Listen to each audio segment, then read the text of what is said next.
see. It is. Detroit? New York? No. Greece? No. That's all the thoughts I got.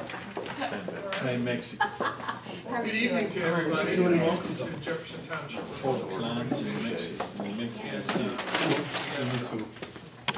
few hardy souls willing to brave this inclement weather to come out to a political meeting, which is a good sign. My name is Rich McGee, I'm the committee man, and Frida Keogh is the committee woman. And we start all of our meetings by reciting the Pledge of Allegiance. I pledge allegiance to the flag of the United States of America and to the republic for which it stands, one nation, under God, indivisible, with liberty and justice for all. Well, it's 2 more days to Armageddon, the sequester of all sequesters. Looks like it's going to happen, unless something happened in the news today. As I work, I don't know what happens during the day, but I doubt much progress was made. They released illegal aliens from prison today. Violent illegal aliens, and he is pulling out one of our aircraft carriers out of the Middle East, saying we don't have the money to keep it over there, so we're leaving our troops undefended. That's what he wants. Okay, well, I'm going to turn it over to Frida, and she's going to introduce the candidates for school board. Hi, everybody. We have 5 candidates for the school board running this election, April 2nd. Kirkwood, what did I It say? said 10 in Kirkwood Webster Times. What was that about? I don't know. That's for that open spot. They had a resignation. Yeah, Heidi Meckes resigned, Oh, yeah. and they're going to appoint one of 10 people that have put in their name in the letter instead of. That's different from the election Yes. on April I see. 2nd. Okay. We have 2 of the candidates here tonight to talk to you, to represent their story, and Amy Russell is going to talk first, and then we have Eric Peterson. Amy? Hi, my name is Amy Russell. I am obviously running for the Kirkwood School Board. I'm a product of this Kirkwood School District. I have concerns about the direction we're heading in the education our kids are receiving. While I know we have an incredible school system, I think that there's improvements that can be made, and I think we always need to be striving to raise the bar instead of just maintaining what we have. I've been a longtime Kirkwood resident. I went to Tillman and then Knifer and founded Kirkwood High School, graduating in 1995. Then I went to the University of Missouri-Columbia, where I received my bachelor's in chemistry and a bachelor's in biology. And now I'm getting short of breath. I'm sorry. I'm always short of breath. Let me compose myself. I went to St. Louis University, where I received my master's and worked as a physician assistant in the cardiothoracic surgery department at St. John's for a number of years. In the meantime, my husband and I were married, and we bought our first home in Kirkwood because I couldn't imagine living anywhere else. We have 4 children, with a 5th on the way. And as my oldest, turned 3, I started educating myself about the local school systems in particular, but about methodology of teaching and the curriculums being used. And I was saddened to realize that I don't believe that we are holding ourselves to as high standards as we used to do. I, over the years, have realized how privileged I was to have achieved and attained the education that I did. And I want to make sure we don't lose sight of what's most important, which is the unparalleled education of our children. I know that the parents and the teachers and the grandparents in this district have never lost sight of that. They know that our #1 priority is the kids. We need to make sure that we're always working to increase academic achievement. We need to use the research that's available to make changes within the classrooms to meet the goals that we have. We need to use our finances responsibly. The taxpayers expect us to use their dollars effectively and efficiently to bring about change in the schools. Lastly, we need to make sure that we're promoting an environment of transparency, accountability, and most of all, accessibility. I would work hard to be the voice on the school board, speaking to the parents and speaking to the people that really know what exactly is best for these children. I've always believed that if you're not part of the solution, you're part of the problem, and I don't intend to be that. In this case, when what's at stake is so precious, and it's our children. I would appreciate a vote from you on April 2nd, and certainly Eric and I would be happy to answer any questions after he speaks. Thanks. Okay, Jamie. Eric? Hey everybody, first, thanks so much for letting us come in and speak, because as we both found out, neither of us has run for office before, and we're finding that, you know, one of the hardest things to do is to get to talk to as many people as possible, because everyone else is busy during their normal day and their work days and everything else, and it's really a pleasure to be able to get to come in here and talk to you, especially to talk to a group that I think we both have a good deal of confidence is closely aligned with how we see things. My name is Eric Peterson. I'm an attorney. I work at Greensfelder downtown. I do business finance. That's what I do as an attorney. My wife and I live in Kirkwood. We have 3 children. 2 of them are in the public schools here, and the third is only 2 years old. So she's in a private preschool, but she'll be going to the Kirkwood schools once she's old enough. Signing up for the race was a first step. It was a first step in kind of an educational process that has really taken on a fairly rapid pace at this point. Now, I signed up because I didn't grow up in Kirkwood, and I grew up in a place exactly like Kirkwood when I was there. It was beautiful. All my friends played outside. Our schools were great. We were proud of our neighborhood, and it was a lovely place to grow up. In fact, that's why we moved to Kirkwood, because it was so much like where I grew up. Where I grew up isn't like the place it was when I was a child. The schools are crumbling and they're failing their students. The temporary classrooms that they put up when I was in high school are still there 30 years later. They have failed to put academic achievement first. They've put other things as a priority over that. And consequently, they're not doing well, whether it's a national ranking or a state ranking or any kind of ranking. A diploma out of the high school that I went to is not worth a lot. It doesn't open a door for you, right? It did when I was in high school. It doesn't anymore. And so when I saw kind of, well, one day I got word that my kids were all getting, 2 of my kids, one's in kindergarten and the other's 3rd grade, are getting iPads. I thought, well, that's odd. Why would the schools be giving my kids iPads? And I started to research it, and I found out a couple of other things are going on that have, so far as I'm able to find, no measurable effect on academic achievement, at least not that any study demonstrates. So I thought, okay, it's a good idea, because at least I have a story to tell here that says if you're not mindful, if you don't set and project where you want to be in 5 or 10 years, well, that 5 or 10 years is going to come anyway. You just might not be where you would hope to be when it arrives. And as we started to run, we found out a number of things. And in fact, Amy and I were in a meeting the other day with the administration. They were going to talk to us ostensibly to prepare us for a League of Women Voters Forum. And they were very proud that there's an achievement gap. African American kids are not achieving at the level of other kids in our school district and in many school districts.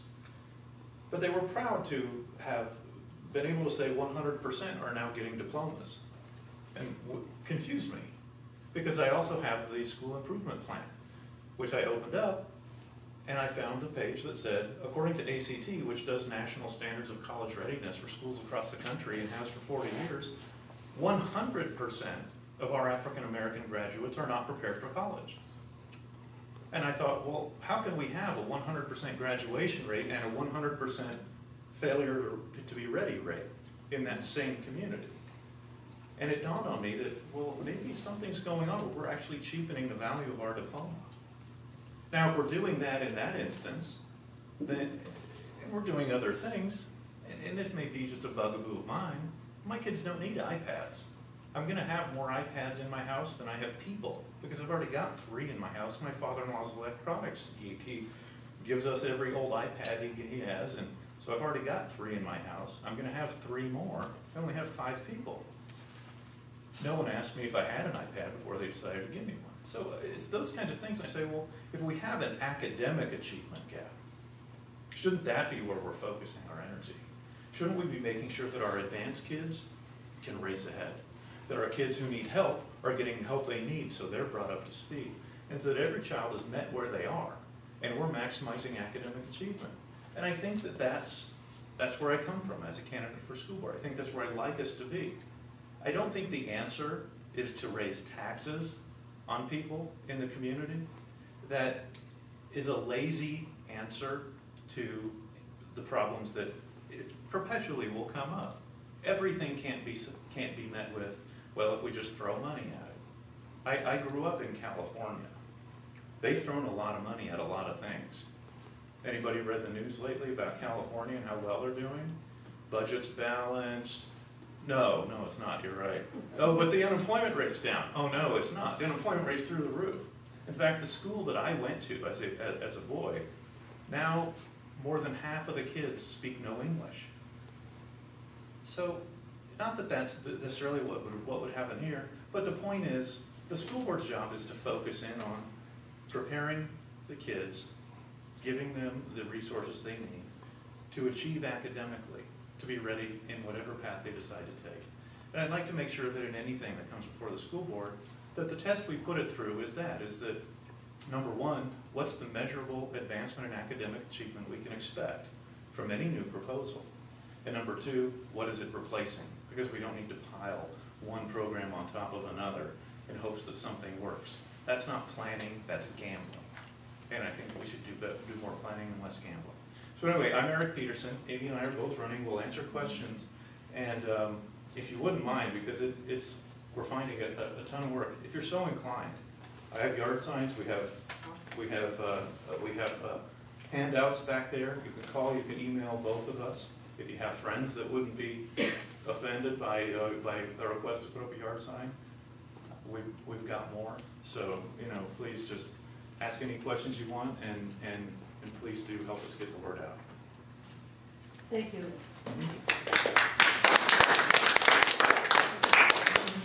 Anybody have any questions? I got a question for you. In Webster Groves, which is where I'm from, and which is good or better than Kirkwood, but that's all right. But anyway, there's sort of like a clique there, and it's sort of understood who, when there's a vacancy, who runs, and then miraculously there's always two names and two vacancies, so there's no election. In Kirkwood, which you luckily still have competitive elections, is there like an insider group that kind of you the outsider groups because you sound that way? There are two candidates that have been groomed by the administration in the normal kind of group, and there are two candidates that are in the race, and they're pleasant people. They're perfectly nice people. It's Marie Kelly and Darnell Frost, and it's clear when, and maybe Amy notices as well. When I walk into the building over there on Knifer where the administration is, and Darnell walks in next to me, hey Darnell, and I'm invisible, and everybody, he's everybody's friend. So which is fine. He's a great guy, but it made clear to me that someone somewhere had done some planning beforehand to make sure that that there were some I don't know, what would you call it? They have the good housekeeping award, or they have the seal of approval from the administration. Yeah, the golden ticket. Yeah, they do. For better or worse. Is there an incumbent on? No. No, there's two people are vacating their seats. I'm having a coffee at my house Tuesday morning if anybody would like to come, and why don't you come also? I'd love to. So, I need to know where your house is. Yeah, on Okay. Flint Forest. Okay, that'd be great. I have an issue, and I would like to hear what the school board could be doing about this, if the school board could be doing something. I have a grandson in 4th grade in North Glendale. He is now being labeled disruptive. So I take care of him a lot of times. So I talk to him about it. Well, it's because I get the people in math class, I raise my hand and the teacher doesn't call on me, and I blurt out the answer. I said, well, you shouldn't do that. You let other kids have a chance. And he says, but they don't know what they're doing. But the teacher is now calling in somebody to observe him. He is obviously bored. He doesn't know what to do in class. Same in like social studies, the same thing. All the other kids are still studying what they were supposed to be tested on a week ago, and we're still doing the same thing. He's bored. I had a similar experience at Kaiser. My son was I guess he was in first grade, and we knew that he was a very capable young guy, right? And we first went to meet the teacher, and she was very concerned. She said, "Oh, he talks, and he doesn't pay attention, and I ask him questions, and he doesn't know the answer, and all these kinds of things." And I said, "Well, what are you guys doing?" And she showed me the books we're looking at. There were books he had read 3 years ago. You know, I mean, it was something. And I said, "Well, we're gonna guess, but we think it's probably because he's already covered. He's just distracted as a little boy because he's already covered this. He doesn't know what to do with his energy." And then they tested him and turned sure. Okay, they put him in the REACH class, and now, you know, he's able to maybe contain himself, I suppose. I don't know. I mean, I'm not going to sit here and say he's the best behaved kid in the world. He's, you know, loud and makes messes. I mean, that's what he's supposed to do.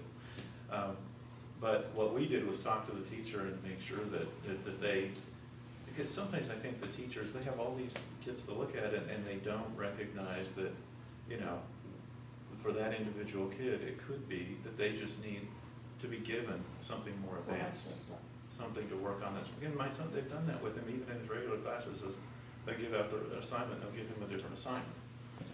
You know, I saw an article online today, I think, or maybe in the Wall Street Journal. It was entitled Title IX for Boys, question mark. I read that. So did you read it? And I read it to Jack. Yeah. I said, maybe that's something that you should. I would just say, don't worry about it. My son, he's kind of the same thing, and he's getting a PhD in mechanical engineering. So. yeah. Okay. Right. I stopped reading. Yeah. Anyway, any other questions? What are they using the iPads for? Well, you know, That's what we're trying to There figure is out. not, my daughter's in high school. All the high school kids are opposed to it. There have been actually demonstrations when they announced it. One of the kids in the high school went around and got half the kids in Kirkwood High School, anybody that could. Like within a day, this kid had so many signatures because all the children recognized that they're of no value because a lot of their homework assignments, you need a keyboard. You know, you got to type the stuff to the teacher and it doesn't have a keyboard. And it doesn't have memory, and you know most of them have laptops, and the kids can't understand why in the world. At first they were told that it was to replace the textbooks, but it turns out that's not the reason. no. So, I mean, you could, and my daughter walks around, she has a huge number of textbooks, so I could understand, oh, well, but no, that's not what it's for. So are they researching on them, or what are they doing? They're There's spending money. testing. One part of it is to implement, you know, testing and benchmark testing. Another part of it, as it's been described, has been so teachers could communicate more efficiently with the students somehow. And I But don't they're quite not allowed to understand that. Facebook them because that's against the law. Yeah. So, Yeah, or write emails. Exactly. right. Yeah, so I don't understand altogether, but the question's been asked, is there some demonstrable academic improvement that we can anticipate seeing from this? And there's no answer to that. The answer is no, there's no study that tells us. Yeah. Anecdotally, what they have done is they went to a It's school all district in Springfield, Illinois, and looked at it and came back, and lo and behold, the kids were engaged with it. Well, I could have told them the kids are engaged by iPads. I can't use an iPad at my house because my kids are overly engaged with the thing, you know. That wasn't novel information. But I think a part of it is in a way, it's funny. You know, it is when you were, you know, kids, as soon as your parents caught on to something, it immediately became uncool. Well, that's the iPad.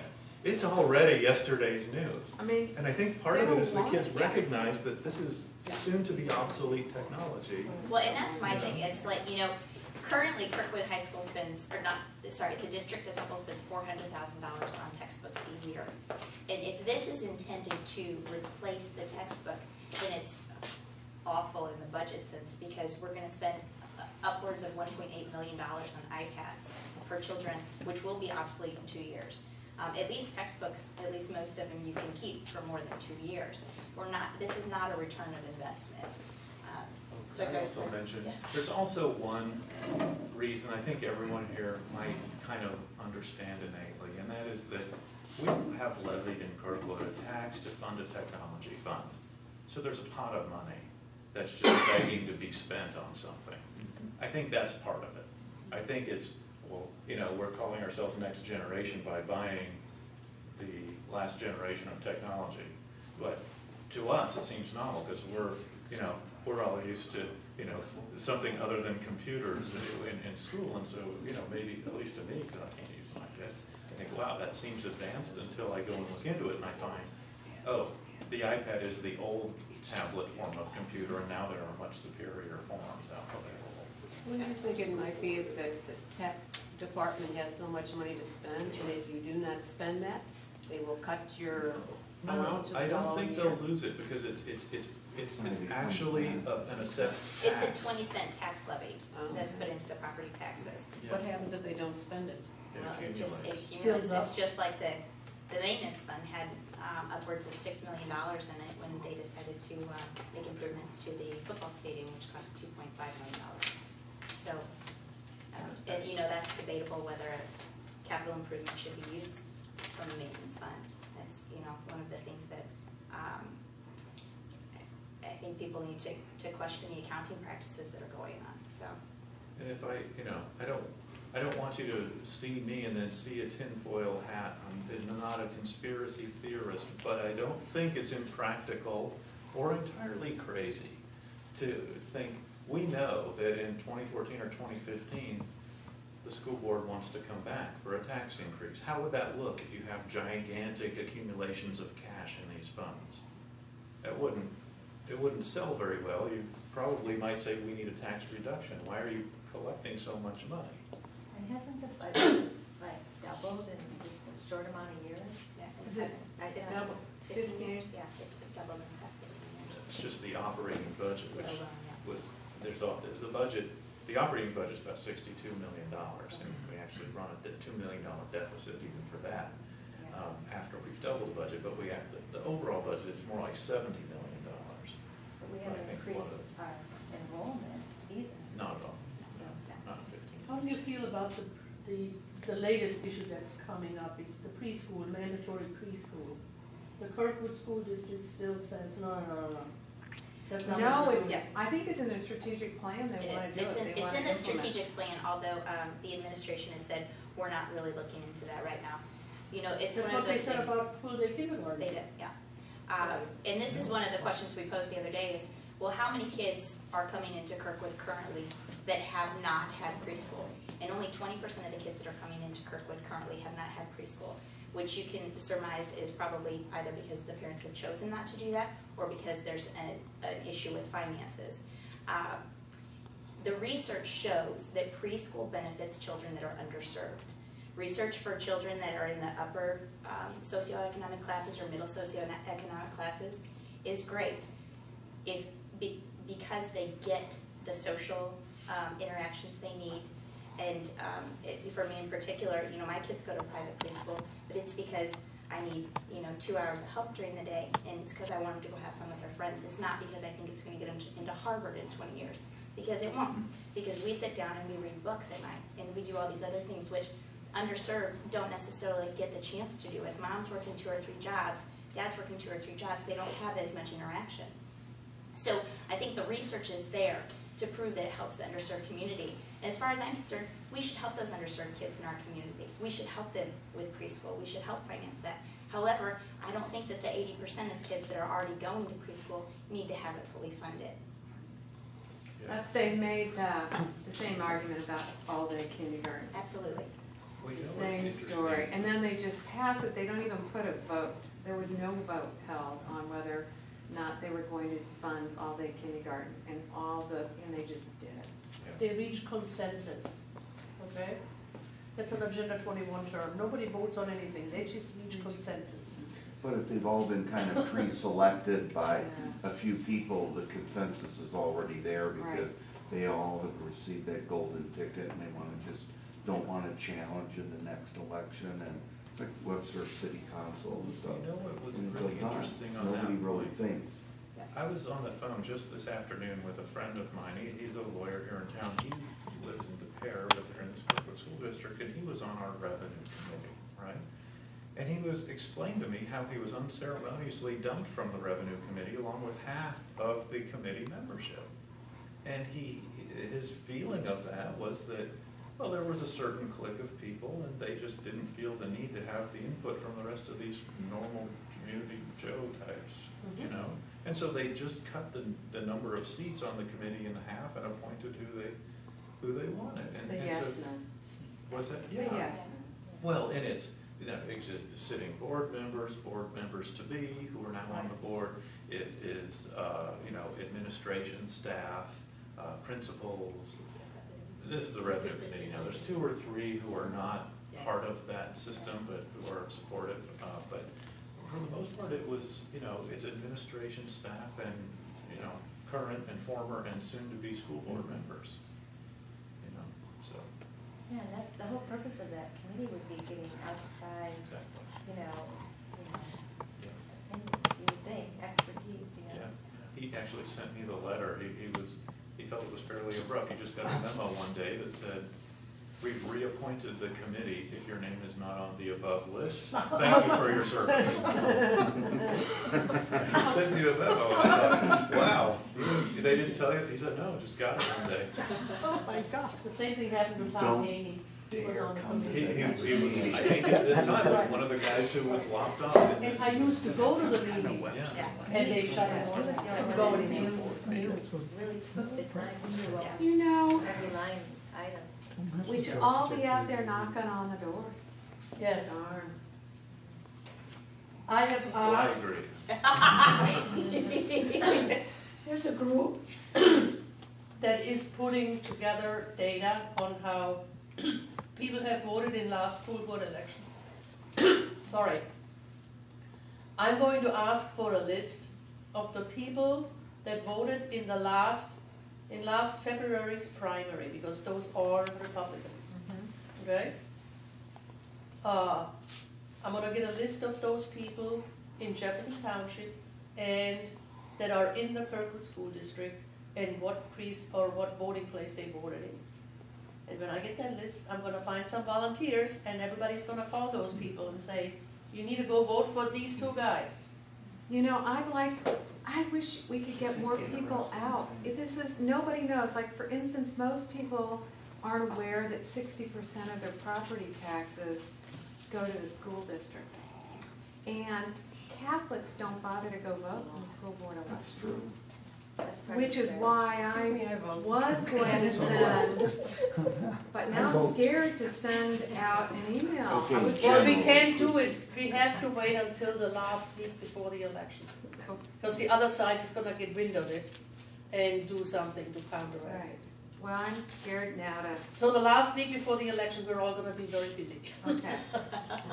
Just also one thing that might be somewhat different, I think, for some of the parishes around, especially those that have preschools, is that they've now experienced the full day kindergarten situation. Right. And they see, oh, well, they're soft pedaling this full day preschool. But it's But coming. it seemed, I don't know, we were, like I said, we were over at a meeting with Dr. Williams and others, and he seemed fairly open about, yes, this is what we're doing. I mean, he didn't say it in Well, those even terms. 6 months before the full day free kindergarten was instituted, Dr. Williams was saying the same things. Yeah. And so that's what I think. Well, that's why they doubled the size of the school, guys, Oh, yeah. with that bond issue. Yeah. Well, but, you know, my feeling is the best way to have a bunch of bad preschools or a bunch of bad anything is for there to be no choice Exactly. for people who want to do better. Yeah. And that's the thing that troubles me the most about full-day preschool is it's almost by definition targeted to take out of the private preschools. It is. And once that happens and they can't afford to sustain it for just a couple of kids, and parents are looking at higher taxes and they can't afford it, you know, they're not winning your hearts over and saying, we have the best preschool, please join us. They're saying, They're too broke. yeah, they're saying, you're paying for it, you might as well come over here. And then they'll use those increased numbers for the next thing, whatever the next thing is. So, Yeah. Well, thank you very well, much. thank you. Thanks for your I did leave yard signs in back. If people Okay. don't take them, I'll pick them back up, but They hopefully you'll wind take up them. in my house and they'll go out right Yeah, before the election. hopefully you'll take them and, And we both have flyers back there, so feel free to take a stack of them and pass and them out. email or call us or whatever. If, Amy, do you have if you yard have signs anything. too? I don't yet.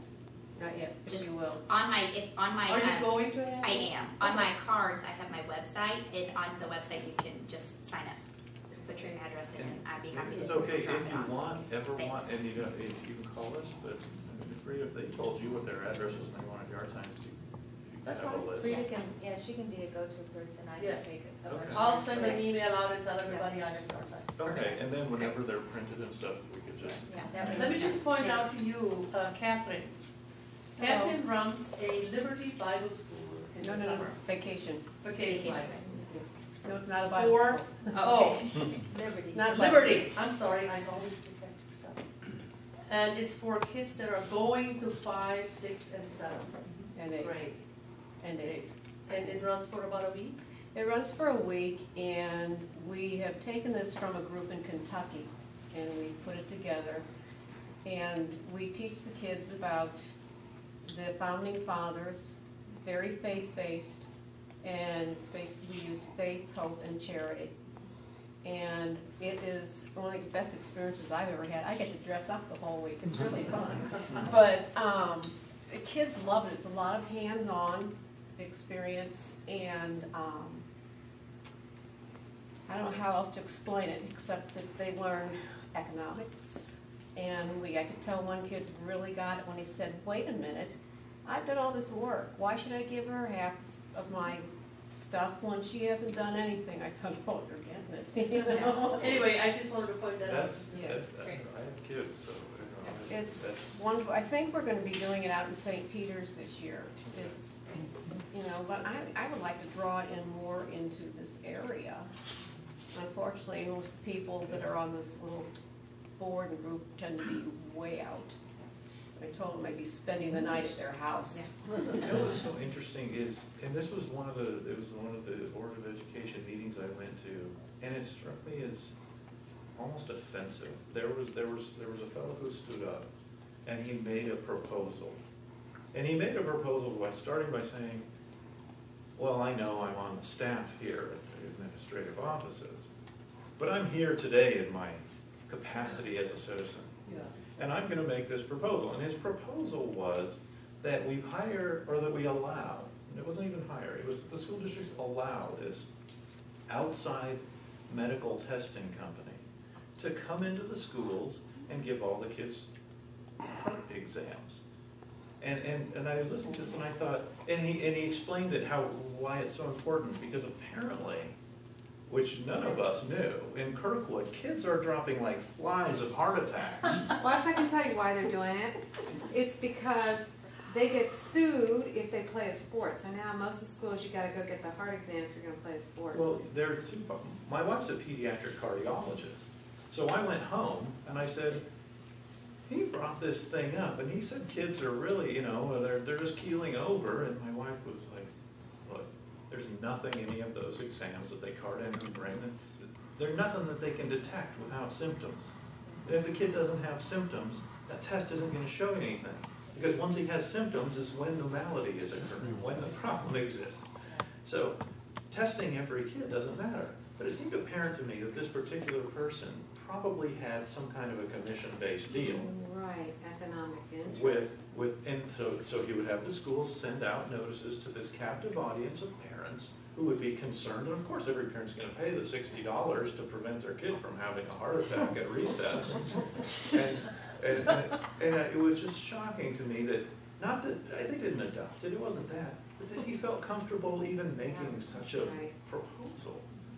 When there was no scientific basis, there was no medical basis, the test can't do anything if the kid doesn't have any symptoms. And the board sat there, nodded their head, okay, we'll take it under consideration, whatever. They didn't adopt it. I'm not faulting them for adopting it. But creating an environment where someone thought that, hey, I can go in front of the board and see if they'll deliver up a captive audience of consumers to me. And we could use the official letterhead to send out notices and solicit cash. I thought that was just bold. Why would anyone Was he feel in comfortable doing administration? that? Was he in administration? Yeah, he was, apparently, I don't know his name, he was a staffer of some kind, but he was Welcome to appearing, academia. well, but he was appearing as a member of the public, he assured everyone. Concern. I was just Yeah. shocked by it. Did you notice at that school It's meeting true. how they're embracing the race to the top business? Common Core. Common Core? Yeah. Did you notice how they're just, think it's just wonderful and they know nothing about it?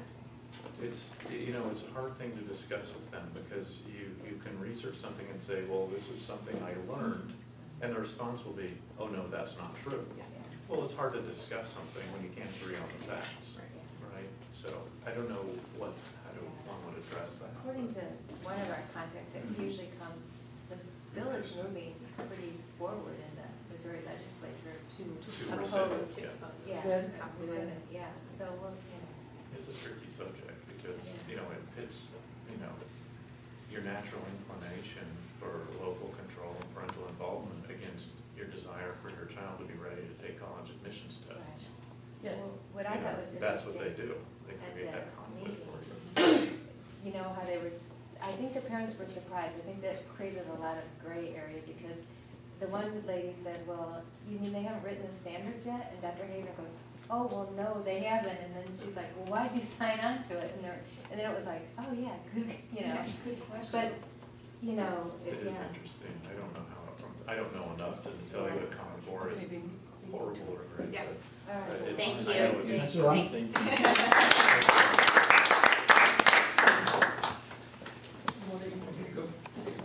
Well, thank you, Eric and Amy, and you're welcome to stick around. We do have a social time after our meeting, and that's why you can see people fidgeting a little bit. Or feel free to Wine come and too. cheese. But no, that was very good. It was one of the finest presentations of school board candidates, and so I thank them for being here, and Frida, I thank you for arranging to have them here. I thought that was very good. It's my pleasure to introduce our next speaker, Elizabeth Deal. She was a candidate, it's still the 91st, right? It was the 91st. This past November, and she fell a little short, but she's going to just talk to us today a little bit about the campaign and maybe what she learned. Which is always. What I learned when I Well, ran last for it night, was but then not to the get month Glendale before. out of the 91st. It's so funny. So it is out of the 91st, it's in the 90s. I'll bet, I don't know. Although we had a pretty close election over here. And I think there were a number of things that were difficult for Republican candidates, and one was to make it which was real. Candidates suffered because of it.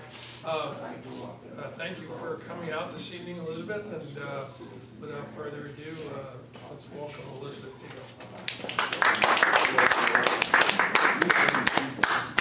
Thank you, Rich and Frida, for inviting me here today. Pretty friendly faces. I'm so happy to be back. First of all, I'm very sorry. But I want to thank you all because Jefferson Township was really, really good to me in this race. A lot of volunteers, a lot of money, just a lot of advice, a lot of help. I really cannot thank you all enough for everything you did to me, for me as individuals. Did to you? That was just you, Charles. But when Frida called me, she said, you know, can you come talk to us about your experience as a candidate and, you know, or tell us how we can win this seat next time. And I thought, you know, I would first just open it up. There's so many facets of a campaign. Are there any specific areas where you have questions or that you'd like me to address? Yeah. So tell me what happened, you know, because I was upset that they redistricted 91st and said, oh my God, it's gonna be terrible. And the 91st picked up a big chunk in Crestwood. And how did Crestwood work out? Well, Crestwood worked out great. The Gravois Township, which covers all of the Crestwood area, I only lost by 2 votes. You're I kidding. didn't know that. Wow. 2 votes. Wow. Jeez. And I did the worst, right around where she lives, you know, the north. Oh, that bluff part of Webster, north of Right. Lockwood. Rich and I found it a remarkable area when we were knocking on doors in 2010. I heard that. What do you mean a remarkable area? Oh, it's horrible. It is left-wing, intolerant. Where? Left-wing. Avery- You know, it's a Avery- whole, the Avery- area Avery north of Elementary, Eden Marshall. Seminary. to North of Avery, Old Orchard. Oh, okay. that area is a tough area. Were they unkind to you? They were unkind to me. Really? A lot of the opposition at doors. I mean, there would be like cobwebs on the door and papers that had built up and they hadn't done that and vines and just kind of like ratty looking. And when you hand them the brochure, they kind of look at you and it was like, oh, this is going good. And, you know, like that it's like 75-25 hard left. I don't think they could ever find a reason to vote for a Republican up there. And the 25 don't put out yard signs. Yeah. I mean, 25%. So. you well, know. that's where you live. They don't want to be noticed, or they don't want to Right. be Yeah, known. because you're so Because much you out really of the feel mainstream. like Us- the We used to get minority, yard yes. signs up there. Mhm. So what was your biggest surprise of the campaign, like, maybe, that you didn't expect? Or- I did write a few notes here, Okay. some things I thought we might talk about. Okay, well, one of the biggest surprises, which probably shouldn't have been, was, you know, the meaning of money. Because I went into the campaign thinking, you need money to pay your staff, to buy your brochures or your yard signs. But, you know, really, it's a lot more than that. You're judged on how much money you're raising because that shows the level of support that people are with you, and then it begins to grow from there. And your opponent's watching. She didn't Right. take me very seriously at the beginning. And the media watches, and the HRCC, the House Republican Campaign Committee. And so it's really, you know, a lot more than just you as a candidate. You're running a campaign, that the money matters. So the political establishment looks at that and see how Mhm. serious of a And- threat you are. Right, and the other politicians, say, or the other representatives who are, you know, very encouraging and very much want you to beat the other person, but then they won't donate because if they have to work with the incumbent, right? They don't want to have been paying for the other side. So, yeah, so that was pretty interesting to find out how that all works. The money mail pieces were you able to send out? At the end, towards the end. And they were great. They were, I can't remember the dimensions, but the larger size, 2-sided, full color, targeted to people who had voted in, I actually can't remember, but targeted to likely voters, you know, people we needed to reach. Did you win some of those precincts down in Crestwood? You must have. I brought some numbers if anyone wants to look at them. They're interesting, broken down by township, and then some of the precincts are grouped together, but you can get a good general idea. I only won one Jefferson Township, which was 16. Do you know what that is? It's my eyes, I forgot my glasses and I couldn't find it on the map. Do you know what area? Well, it would have I been know maybe there's one- around Clark Element, Southwest Webster or something, or Sherwood. There's one- It was But that one I Precinct won, where you live? and then Mhm. most of them That were has the highest really voter close, you turnout. know. Really? Over And then there was 80%. two Where I live? areas Yes. that were Wow. really bad, like Jefferson. So we need to And one of them convert was all of that those north. people to voter. So, but you don't have any Glendale anymore, so Yeah, I need were to you get in out Shrewsbury? for the school board people. You had Shrewsbury. I did, and that one, Well, there's one precinct in Shrewsbury that votes for the Kenner. Right. area. but other than that, it was not, you know, it was a loss. What do you mean you don't have any in Glendale anymore? Well, this year was a redistricting year, and so the state map reapportionment took out of the 91st district, Glendale, and moved it out into another district, and then Crestwood was brought in to the 91st district. And, I mean, the map was So great. all of Glendale is out now. Is it, yeah, it's in the Kirkwood district then.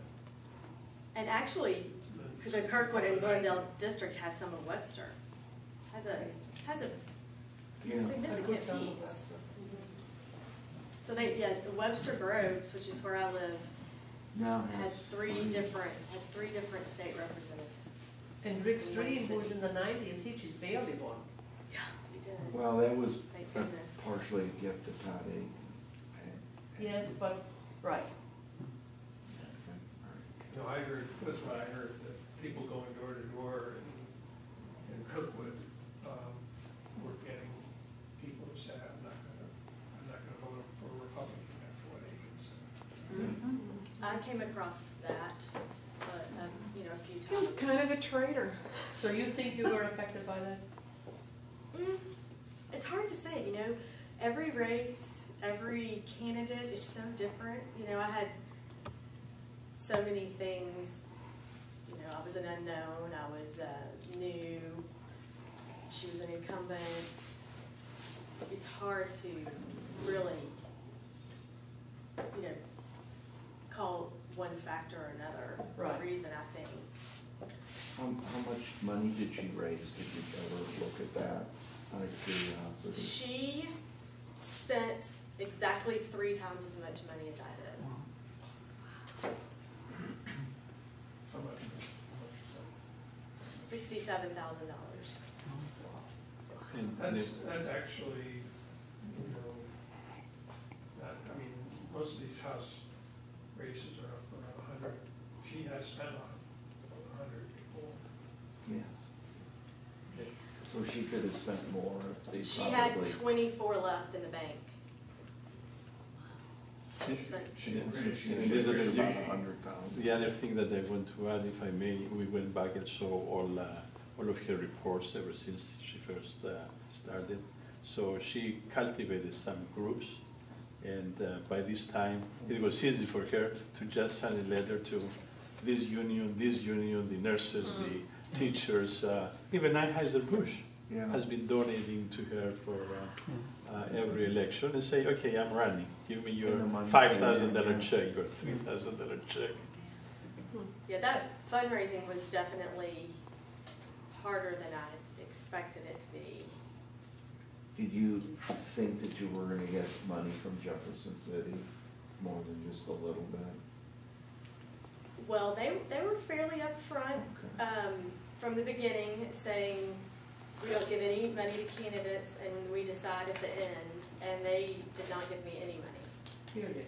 Period. No, yeah, no money at all. And so, which I think is sort of disappointing, and not just for me as an individual, but the process, because you know, if you stand in their shoes, it's understandable. You have limited amount of resources, and you want to put them to the places where you think will be most beneficial. But in doing so, you sink, you know, virtually the candidates that they Did they send out a mail piece for you? No. They did not. See, they were working on mail pieces for you know, getting ready to start the direct mail campaigns right about the time where which was really disappointing to me, because it's about 6 weeks before the end of the election, which is just about the time people were starting to pay attention to state rep races, which were so low, you know, on everyone's radar, right?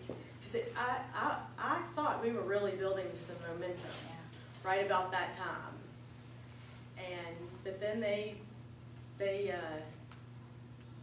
said, you know, we're not going to invest in your campaign. They said, but if you want us to do your direct mail, you know, we'll do it for you, just as, you know, if we were invested. And I said, oh, that's okay. Well, and another good political group did it for me. So, but I think that's really sad that they do that, you know. Could you have used more volunteers, and would that have made a difference? Yes, and especially because when they pull out of your race, they also take your field staff person.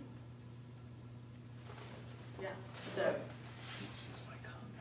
you know that would have been great. I think as far as volunteers go,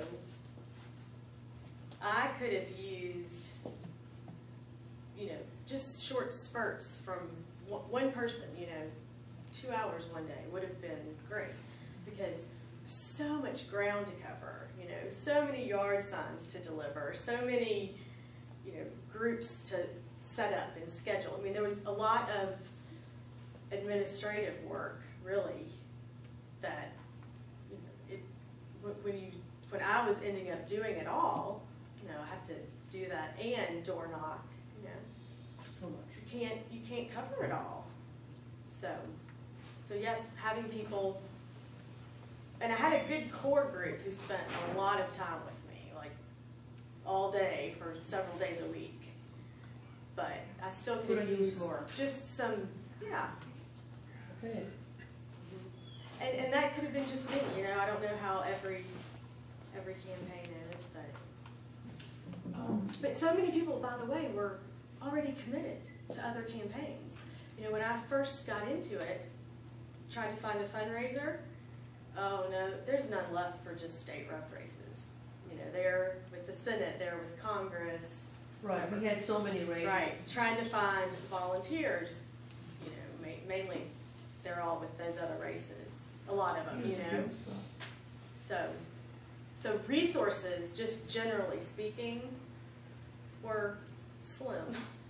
So it's probably better to run in a year when there's not a lot of other statewide races, maybe. I mean, who knows? It's hard to say. I mean, yeah, but that definitely was an issue that I didn't expect. Did you have to pay the people that did your mail, or did you just have to pay for the postage? I paid them a lump sum to, you know, design it, print it. They got the address list, did the postage and the mailing.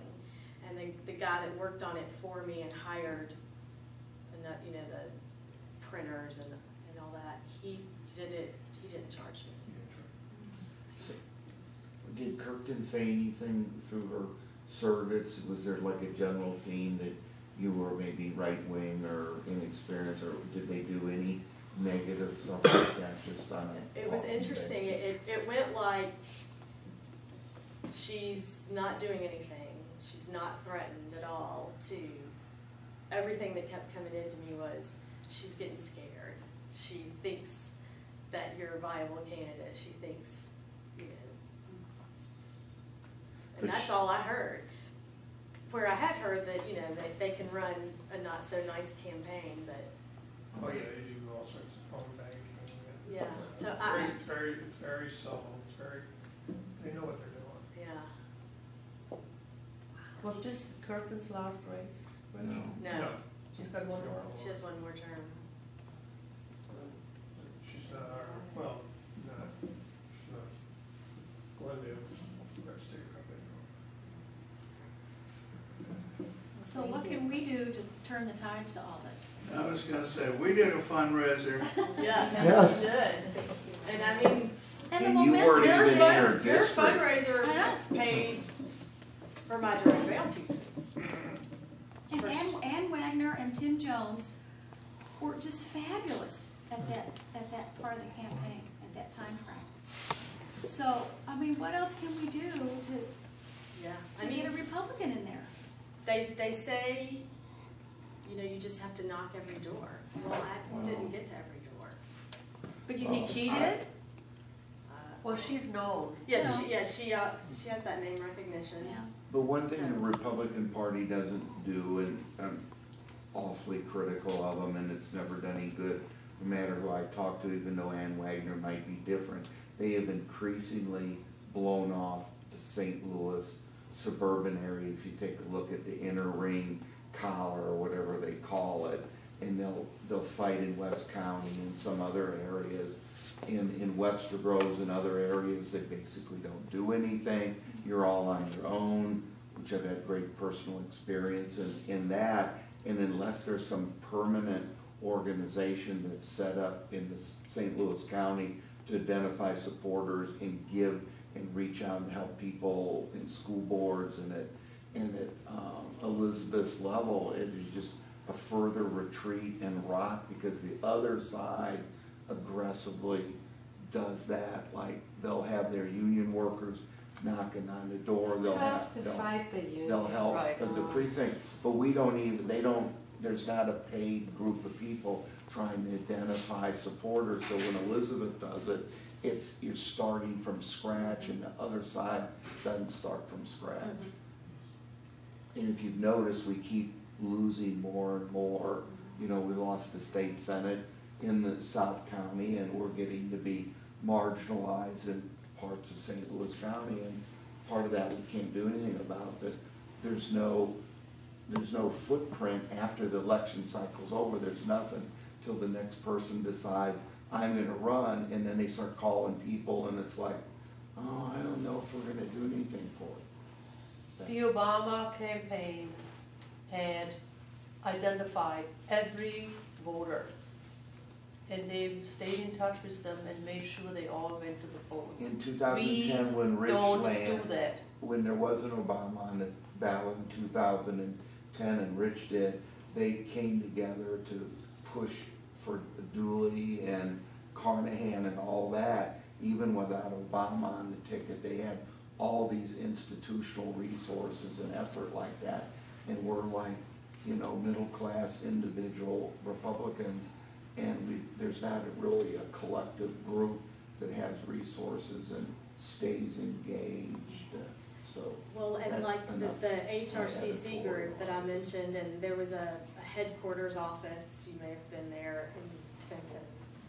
So at the beginning of the cycle, they were collating brochures down the ticket and organizing, you know, delivery. drops. Mhm. Yeah. But then just suddenly they just stopped. I mean, for everybody. And sometimes you know, you'd get a pile and it'd be like 2 people collated, or, you know, it just went. Well, they do polling in September. Well, we collated all the way up to the week before the election. I was out there Yeah. at least twice a week collating. But I don't think they found enough people. Yeah, I don't know. People didn't volunteer. Yeah, I don't know what it was, but Unions. It is union. Wow. Yeah, they're much better It's organized. more than that now. Yeah, it's more than that. And we need to find young people that you can hire for minimum wage to do all that stuff. The party never has the money. But that's what it takes. Republicans just don't like to do that kind of stuff.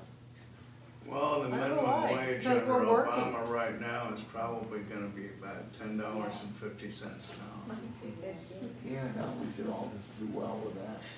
But anyway, but Well, thanks for putting your name out there. well, thank you all for your support throughout the process. It was really very exciting. And sorry it didn't work out, but Are you gonna run again?